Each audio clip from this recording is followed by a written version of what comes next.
Paper leak ಆಯ್ತು ಅಂತಂದ್ರೆ ಇದಕ್ಕೆ ಯಾರು ಜವಾಬ್ದಾರಿ ತೆಗೆದುಕೊಳ್ಳಿಲ್ಲ ಅಂತಂದ್ರೆ ಯಾರು ಹೊಣೆ?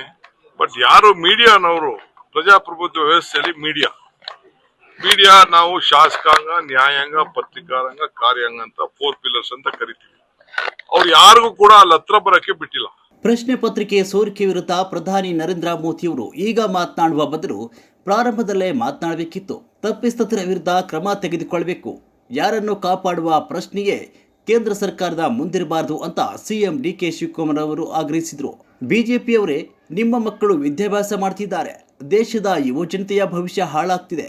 ವೈಫಲ್ಯವನ್ನು ಬಿಜೆಪಿಯವರು ಒಪ್ಪಿಕೊಳ್ಬೇಕು. ಒಬ್ಬ ವ್ಯಕ್ತಿ ರಾಜೀನಾಮೆ ಕೊಡೋದ್ರಿಂದ ಏನಾಗುತ್ತೆ? ಪ್ರಶ್ನೆ ಪತ್ರಿಕೆಗಳು ಸೋರಿಕೆಯಾದಾಗ ಇಂತಹ ಘಟನೆ ಬಗ್ಗೆ ಯಾರಾದರೂ ಜವಾಬ್ದಾರಿ ಹೊರಬೇಕಲ್ವೇ? ಇದಕ್ಕೆ ಯಾರು ಹೊಣೆ ಅಂತ ಕಿಡಿಕಾರಿದ್ರು. ಪ್ರಶ್ನೆ ಪತ್ರಿಕೆ ಸೋರಿಕೆ ಬಗ್ಗೆ ಸಂಸತ್ತಿನಲ್ಲಿ ಚರ್ಚೆಯಾಗಲಿ. ಪ್ರಜಾಪ್ರಭುತ್ವ ವ್ಯವಸ್ಥೆಯಲ್ಲಿ ಎಲ್ಲವೂ ಚರ್ಚೆಯಾಗಬೇಕು. ಟೀಕೆ ಮಾಡಿದಾಗ ನಾವು ಹಾಗೂ ನೀವು ಒಬ್ಬರು ಒಪ್ಪಿ ತಿದ್ದುಕೊಳ್ಬೇಕು.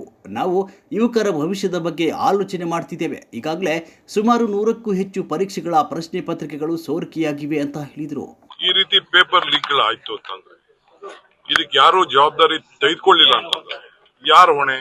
ಬಟ್ ಯಾರು ಮೀಡಿಯಾನವರು ಪ್ರಜಾಪ್ರಭುತ್ವ ವ್ಯವಸ್ಥೆಯಲ್ಲಿ ಮೀಡಿಯಾ ನಾವು ಶಾಸಕಾಂಗ, ನ್ಯಾಯಾಂಗ, ಪತ್ರಿಕಾರಂಗ, ಕಾರ್ಯಾಂಗ ಅಂತ 4 ಪಿಲ್ಲರ್ಸ್ ಅಂತ ಕರಿತೀವಿ. ಅವ್ರು ಯಾರಿಗೂ ಕೂಡ ಅಲ್ಲಿ ಹತ್ರ ಬರಕ್ಕೆ ಬಿಟ್ಟಿಲ್ಲ. ನೋಡಿಯಪ್ಪ, ನಾವೆಲ್ಲ ನಮ್ಮ ಮಕ್ಕಳ ಭವಿಷ್ಯದ ಬಗ್ಗೆ ನಾವು ಪ್ರತಿಯೊಬ್ಬರು ಕೂಡ ಚಿಂತೆ ಮಾಡ್ತಾರೆ. ಸುಮಾರು 100ಕ್ಕೂ ಹೆಚ್ಚು ಸಂದರ್ಭದಲ್ಲಿ ಪೇಪರ್ ಲೀಕ್ ಆಗಿದೆ. ಈಗ ಇಡೀ ದೇಶದ ಯುವಕರು ಮತ್ತು ಇಡೀ ವಿಶ್ವ ನಮ್ಮ ಭಾರತದ ಯುವಕರ ಭವಿಷ್ಯದ ಬಗ್ಗೆ ಯೋಚನೆ ಮಾಡ್ತಾ ಇದ್ದಾರೆ. ಯಾಕೆಂದ್ರೆ ಇದು ಭಾರತ ಟ್ಯಾಲೆಂಟ್ ಹಬ್. ನಮ್ಮ ಟ್ಯಾಲೆಂಟ್ ಇರೋದು ನಮ್ಮ ಭಾರತದಲ್ಲಿ. ನಮ್ಮಲ್ಲಿರುವಂತ ಟ್ಯಾಲೆಂಟು ಇಡೀ ಪ್ರಪಂಚದಲ್ಲಿ ಎಲ್ಲೂ ಇಲ್ಲ ಅನ್ನೋದು ಎಲ್ಲರೂ ಕೂಡ ಒಪ್ಕೊಳ್ತಾರೆ. ಅಂತ ಸಂದರ್ಭದಲ್ಲಿ ಕ್ವಾಲಿಟಿ ನಾವು ಮೇಂಟೈನ್ ಮಾಡಲಿಲ್ಲ ಅಂದ್ರೆ, ಈ ರೀತಿ ಪೇಪರ್ ಲೀಕ್ ಆಯ್ತು ಅಂತಂದ್ರೆ ಇದಕ್ಕೆ ಯಾರು ಜವಾಬ್ದಾರಿ ತೆಗೆದುಕೊಳ್ಳಿಲ್ಲ ಅಂತಂದ್ರೆ ಯಾರು ಹೊಣೆ? ಇದು ಪ್ರತಿಭಟನೆಯನ್ನ ತಮ್ಮ ಸ್ವಂತ ಇಚ್ಛೆಯಿಂದ ಮಕ್ಕಳ ಭವಿಷ್ಯಕ್ಕೆ ಹಾಳಾಗ್ತಾ ಇದೆ ಅಂತ ಹೊರಟಿದ್ದಾರೆ. ಇದು ಪ್ರಜಾಪ್ರಭುತ್ವ ವ್ಯವಸ್ಥೆಯಲ್ಲಿ ಪ್ರತಿಭಟನೆ ಮಾಡೋದು ಎಲ್ಲರ ಹಕ್ಕು, ಎಲ್ಲಾ ಪಾರ್ಟಿಯವ್ರದ್ದು ಹಕ್ಕು, ಎಲ್ಲಾ ಯುವಕರದ್ದು ಹಕ್ಕು. ಸೊ ಅವ್ರ ಮೇಲೆ ಏನ್ ಈ ರೀತಿ ಲಾಠಿ ಚಾರ್ಜ್ ಮಾಡಿ ತೊಂದರೆ ಕೊಟ್ಟು ಅವ್ರಿಗೆ ಎಲ್ಲಾ ಟಿವಿಗಳ ಚಾನೆಲ್ಗಳಲ್ಲೂ ಕೂಡ ಎಲ್ಲಾ ಧಮಕಿ ಹಾಕಿ ಏನು ತೋರಿಸದೇ ಇದ್ದಂಗ್ ಮಾಡಿ, ಪಾಪ ಎಲ್ಲೆಲ್ಲಿ ಅವ್ರವ್ರು ವಿಡಿಯೋ ಮಾಡ್ಕೊಂಡಿದ್ರು ಅದನ್ನ ಹಾಕಿದ್ದಾರೆ. ಯೂಟ್ಯೂಬ್ ಗಳಲ್ಲಿ ಬಂದಿದೆ, ಅದು ಈಚೆ ಬಂದಿದೆ. ಬಟ್ ಯಾರು ಮೀಡಿಯಾನವರು ಪ್ರಜಾಪ್ರಭುತ್ವ ವ್ಯವಸ್ಥೆಯಲ್ಲಿ ಮೀಡಿಯಾ ನಾವು ಶಾಸಕಾಂಗ, ನ್ಯಾಯಾಂಗ, ಪತ್ರಿಕಾರಂಗ, ಕಾರ್ಯಾಂಗ ಅಂತ 4 ಪಿಲ್ಲರ್ಸ್ ಅಂತ ಕರಿತೀವಿ. ಅವ್ರು ಯಾರಿಗೂ ಕೂಡ ಅಲ್ಲಿ ಹತ್ರ ಬರಕ್ಕೆ ಬಿಟ್ಟಿಲ್ಲ.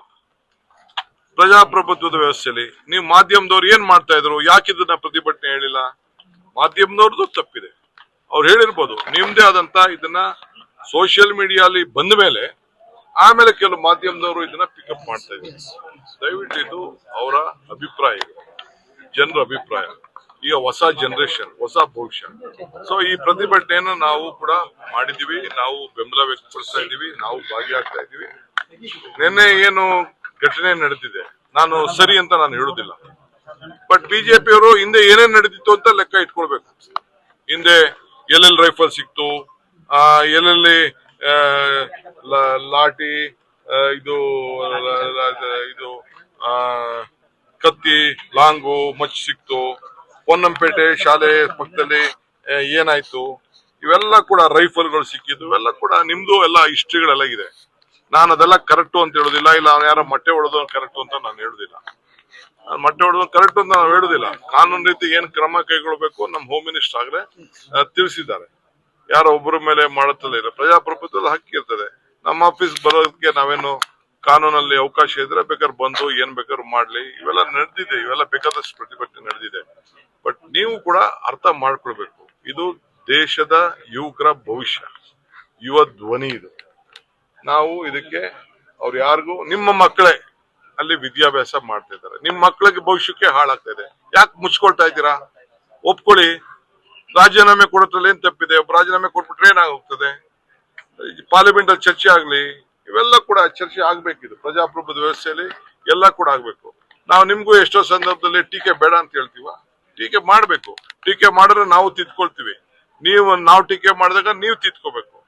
ಇದು ವ್ಯವಸ್ಥೆ, ಇದು ನನ್ನ ಅಭಿಪ್ರಾಯ.